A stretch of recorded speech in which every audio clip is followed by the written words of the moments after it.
আজকে আমরা HSC math দ্বিতীয় পত্রের মডুলাস এবং আর্গুমেন্ট সম্পর্কে জানব।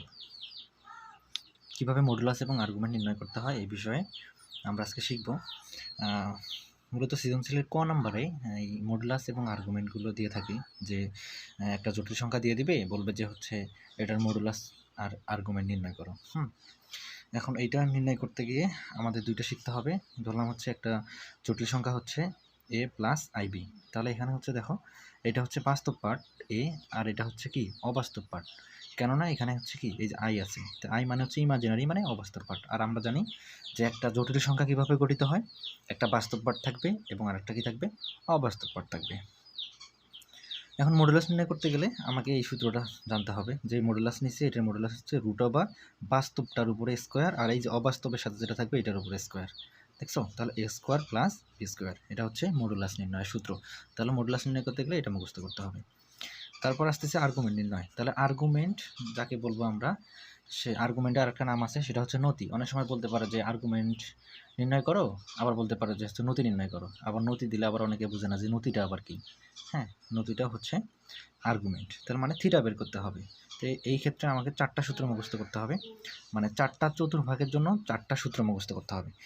চারটা চতুর্ভাগের জন্য চারটা সূত্র মুখস্থ করতে হবে। যদি প্রথম চতুর্ভাগ হয় তাহলে এই যে থিটা সমান tan inverse y by x, এই সূত্রটা আমরা দিয়ে আর্গুমেন্ট নির্ণয় করব। যদি দ্বিতীয় চতুর্ভাগ হয় সেক্ষেত্রে হবে pi minus tan inverse y by x. কেননা এই যে এটা হচ্ছে পাই, এতটুকুর মান পাই, তো পাই থেকে বাদ দিলেই তো হচ্ছে আমাদের দ্বিতীয় চতুর্ভাগ পাওয়া যাবে। তারপর থার্ড চতুর্ভাগের জন্য এই সূত্র, আর ফোর্থ চতুর্ভাগের জন্য হচ্ছে এই সূত্র। তাহলে আমরা এই সূত্রগুলো যদি আমরা জানি তাহলে আমাদের কি হবে, মডুলাস এবং আর্গুমেন্ট নির্ণয় করতে কোনো সমস্যা হবে না। চলো আমরা কিছু উদাহরণের মাধ্যমে দেখি। এখানে আমি কিছু উদাহরণ নিয়েছি, তার মধ্যে এখন আমি এক নম্বরটা সলভ করব। দেখো এক নম্বরটাতে আছে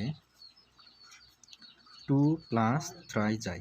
তাহলে আমরা প্রথমে ধরে নিব, তাহলে ধরি জেড সমান এইটা 2 প্লাস 3 যায়। তাহলে জেড সমান ধরে নিলাম 2 প্লাস 3 যায়। তাহলে বের করতে বলছে মডুলাস, তাহলে তুমি লিখবা হচ্ছে মডুলাস। তাহলে তুমি জেড, এটাকে মডুলাস দিলে কি হবে, আমরা জানি, সবাই জানি মডুলাস চিহ্ন এটা, তাহলে মডুলাস চিহ্ন দিলাম। তাহলে দেওয়ার পর তাহলে কি শিখলাম, সূত্রটা ছিল এরকম, মডুলাস সমান সূত্র ছিল হচ্ছে রুট ওভার বাস্তবের উপরে স্কোয়ার প্লাস অবাস্তবের উপরে কি স্কোয়ার। তাহলে এখানে বাস্তব পার্ট হচ্ছে এটা 2, তাহলে হচ্ছে একটা রুট দিব, দেওয়ার পর 2 এর উপরে স্কোয়ার প্লাস এই যে অবাস্তবের সাথে যেটা থাকবে সেটার উপরে স্কোয়ার। ঠিক আছে, অবাস্তবটার উপরে স্কোয়ার। তাহলে আমাদের এখানে মান কত আসলো, রুট ওভার 4, এখানে হলো 9, হচ্ছে 13, তাহলে হচ্ছে রুট 13। তাহলে আমাদের এটা হচ্ছে মডুলাস। তাহলে এটা আমাদের নির্ণয় হয়ে গেল, মডুলাস নির্ণয় করতে পারবো। তাহলে এটার আর্গুমেন্ট কি হবে, এখন দেখতে হবে যে আসলে এটা কোন চতুর্ভাগে অবস্থিত। তার আগে একটা জিনিস তোমাদেরকে শেখাই, সেটা হচ্ছে চতুর্ভাগে আমাদের এই যে জটিল সংখ্যা বসানোর জন্য এক্স অক্ষ বরাবর আমরা বসাবো বাস্তব পার্ট, ওয়াই অক্ষ বরাবর আমাদের থাকবে অবাস্তব পার্ট। তাহলে যদি আমরা 2 প্লাস 3 যাই স্থাপন করি, তাহলে 2 হবে এইদিকে, ধরলাম এখানে 1, এখানে 2 আসলো এখানে, আর 3 যাই মানে অবাস্তবটা সবসময় ওয়াই অক্ষ বরাবর হবে। ঠিক আছে, তাহলে অবাস্তব হচ্ছে 2 যাই, তাহলে প্লাস 3 যাই, তাহলে এটা হচ্ছে উপরে থাকবে, ধরলাম এখানে আসলো। তাহলে এটা দেখো তো কোন চতুর্ভাগে পড়তেছে, প্রথম চতুর্ভাগে পড়তেছে। তাহলে প্রথম চতুর্ভাগে আমাদের সূত্রটা কি ছিল, তাহলে আমরা ডিরেক্টলি কি আর্গুমেন্ট থিটা সমান tan inverse y by x. তাহলে তুমি এখানে একটা সাইড নোট দিবা যে হচ্ছে এটা প্রথম চতুর্ভাগে অবস্থান করে, প্রথম চতুর্ভাগ হয়, প্রথম চতুর্ভাগ কি হওয়ায়। তাহলে প্রথম চতুর্ভাগ হওয়ায় আমাদের এই সূত্র বসলো, এইটা প্রথম চতুর্ভাগের সূত্র। এটা কিন্তু আমি অন্য কিছু লিখি নাই, এটা আমি সূত্র লিখছি জাস্ট প্রথম চতুর্ভাগের জন্য tan inverse y by x. তাহলে তুমি এখানে দাও tan inverse y by x, তো মডুলাস থাকবে ওয়াইয়ের মান। দেখো ওয়াই বলতে হচ্ছে আমরা এই যে অবাস্তব পার্টের সাথে যেটা থাকতেছে এটাকে আমরা ওয়াই বলতেছি, তাহলে এটা হচ্ছে ওয়াই। তাহলে ওয়াই এখানে কত হবে 3, আর এখানে হবে 2। ঠিক আছে, তাহলে এখন তুমি আরেকটা লাইন করো। মডুলাস মানে কি, এখানে এই ভিতরের মানটা ঋণাত্মক হতে পারবে না, ধনাত্মক। তাহলে কি হবে, ট্যান ইনভার্স কি 3/2, এইটাই হচ্ছে আমাদের কি আর্গুমেন্ট, এই যে অ্যান্সার। ঠিক আছে, এটা হচ্ছে আমাদের আর্গুমেন্ট, এটা আমরা অ্যান্সার দিলাম। ওকে, এইভাবে তোমরা খুব সহজেই কী করতে পারবা, মডুলাস এবং আর্গুমেন্ট নির্ণয় করতে পারবা। এখন এখানে আরও কিছু উদাহরণ আছে, আমি আরেকটা উদাহরণ দেখাই। আগে এটা দেখাই, তারপর এটা দেখাই। 3 নম্বরটা দেখাই। এখন 3 নম্বরটা 1 প্লাস √3i আছে। আচ্ছা, 3 নম্বরটাতে আছে হচ্ছে 1 প্লাস √3i। হ্যাঁ, এই মডুলাস বের করতে বলছে, তো আমরা ধরে নিলাম জেড সমান ধরলাম 1 প্লাস √3i। তাহলে মডুলাস কীভাবে বের করে? মডুলাস হচ্ছে একটা মডুলাস চিহ্ন দিব, রুট ওভার বাস্তবটার উপরে স্কোয়ার। বাস্তব এখানে 1, তাহলে 1-এর উপরে স্কোয়ার। অবাস্তবটা কত এখানে? অবাস্তবের সাথে যেখানে আছে ইমাজিনারি নাম্বারের সাথে যেটা থাকবে এটা হচ্ছে অবাস্তব পার্ট, √3। তাহলে √3 তার উপরে কত? স্কোয়ার। তাহলে কি দাঁড়ালো আমাদের 1 প্লাস 3, তাহলে হচ্ছে √4 সমান হচ্ছে 2। এই যে এটা হচ্ছে আমাদের মডুলাস হয়ে গেল। এখন আর্গুমেন্ট নির্ণয় করার পালা। আবার এই একই কথা, দেখো এটাও প্লাস এটাও প্লাস, তাহলে কোন চতুর্ভাগে অবস্থিত হবে? এটা হবে প্রথম চতুর্ভাগেই থাকবে। তাই প্রথম চতুর্ভাগে আগেরটার মতোই। সূত্র কি? তাহলে প্রথম চতুর্ভাগে যদি হয় থিটা আর্গুমেন্ট, তাহলে আর্গুমেন্ট থিটা ইকুয়াল টু কি? tan inverse y/x। ওকে, আমরা এখানে বসাইলাম tan ইনভার্স। তাহলে y এর মান কত? এখানে দেখো তো y এর মান হচ্ছে √3, তাহলে উপরে দিলাম √3, নিচে দেখো তো x এর মান কত? x বলতে আমরা এটাকে বোঝাচ্ছি, y বলতে অবাস্তবটা, x বলতে এইটা বাস্তবটা। তাহলে এখানে হচ্ছে 1, তাহলে এখানে থাকলো tan ইনভার্স কত? √3। আচ্ছা, এখানে একটা কথা আছে, tan ইনভার্স √3, এখানে একটা কথা আছে, সেটা হচ্ছে দেখো এখানে √3-র কিন্তু এই যে আমরা tan ইনভার্সটাকে ভ্যানিশ করতে পারবো, কারণ tan এর একটা মান আছে যার মান হচ্ছে √3। আমরা জানি tan 60 ডিগ্রি মান কত? √3। তাহলে আমরা সহজে কি করব, এটা আমরা tan ইনভার্সটাকে ভ্যানিশ করতে পারবো। আগে ছিল tan ইনভার্স, এটা থাকুক, এটার পরিবর্তে আমরা বসাবো tan 60 ডিগ্রি, অবশ্যই রেডিয়ানে বসাবো। তাহলে 60 ডিগ্রিকে রেডিয়ানে লিখলে কী হবে? পাই কত? 3 না? পাই/3। হ্যাঁ, তাহলে আমরা এখানে এই যে ডিগ্রি আকারে না লিখে এই যে আমরা কী আকারে লিখবো? রেডিয়ান আকারে লিখবো। তাহলে হচ্ছে পাই/3। ওকে, তাহলে দেখো তো এই যে ইনভার্স আর ট্যান কাটা যাচ্ছে কীভাবে? এই যে 1 ইনভার্স মানে কি? এই যে ট্যান ইনভার্স। ওকে, এখানে একটা ট্যান ছিল, লিখলাম। এখানে ইনভার্স না, এখানে একটা ট্যান ছিল, পাই/কত?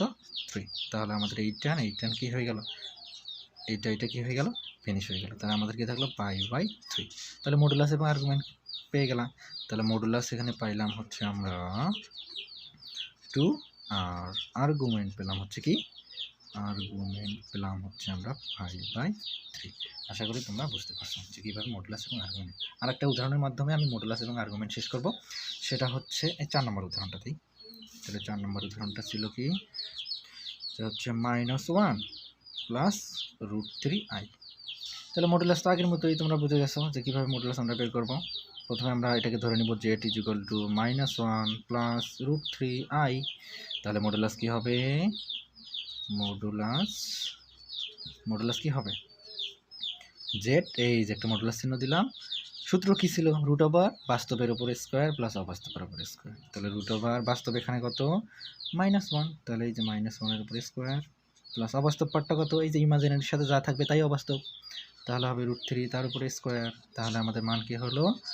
এখানে হচ্ছে 1, এখানে হচ্ছে 3, তাহলে আমাদের মান হলো 2। এটাই হচ্ছে আমাদের মডুলাস। তাহলে এখন আর্গুমেন্ট আসলে কি হবে? আচ্ছা, দেখো তো এটা কোন চতুর্ভাগে অবস্থিত?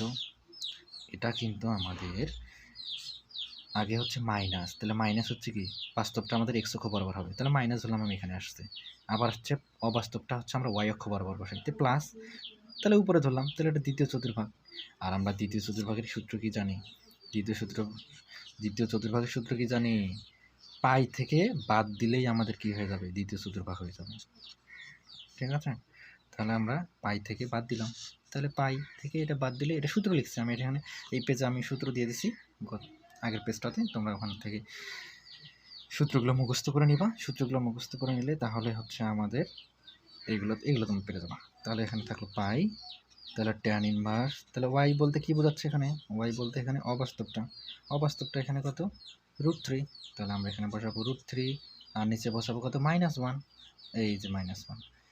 আচ্ছা, আরেকটা জিনিস আমাকে বলো, মডুলাসের ভিতরে কি মাইনাস থাকতে পারে? না, এটা মাইনাস হবে না, তাহলে সরাসরি √3 হবে। হ্যাঁ, √3/1 হবে, তো √3/1 মানে তো √3। তাহলে এখানে থাকতেছে ট্যান ইনভার্স কি থাকতেছে? √3। তাহলে আমরা তো মান জানি, ট্যান কত ডিগ্রি মান? √3, ট্যান হচ্ছে 60 ডিগ্রি মান √3। তাহলে আমরা অবশ্যই, এখানে ট্যান ইনভার্স ছিল, এটাকে আমরা ট্যান 60 ডিগ্রি আকারে লিখবো। তাহলে ট্যান লিখলাম, তো 60 ডিগ্রি এখানে না লিখে যেহেতু এখানে রেডিয়ান আছে রেডিয়ান আকারে লিখবো, π/3 মানে 60 ডিগ্রি। তাহলে এই টান ভ্যানিশ, তাহলে থাকলে হলো পাই মাইনাস π/3। তাহলে লসাগু করে ফেলো 3, তাহলে 3π মাইনাস হচ্ছে কত পাই, তাহলে হয়ে গেল টোয়াইস π/3। এই যে এটা হচ্ছে এখানে আমাদের আর্গুমেন্ট। তাহলে তোমরা আশা করি এই জিনিসগুলো বুঝতে পারছো। তাহলে আজকে এই পর্যন্তই। তাহলে নেক্সট ক্লাস আমাদের পরবর্তী a+ib আকারে কীভাবে প্রুফ করতে হয় এগুলো আমরা দেখব। আস্তে আস্তে আমরা সবগুলো বোর্ড প্রশ্ন যেগুলো আছে আমরা সব কিছু সলভ করার ট্রাই করব। পাশেই থাকো, ধন্যবাদ।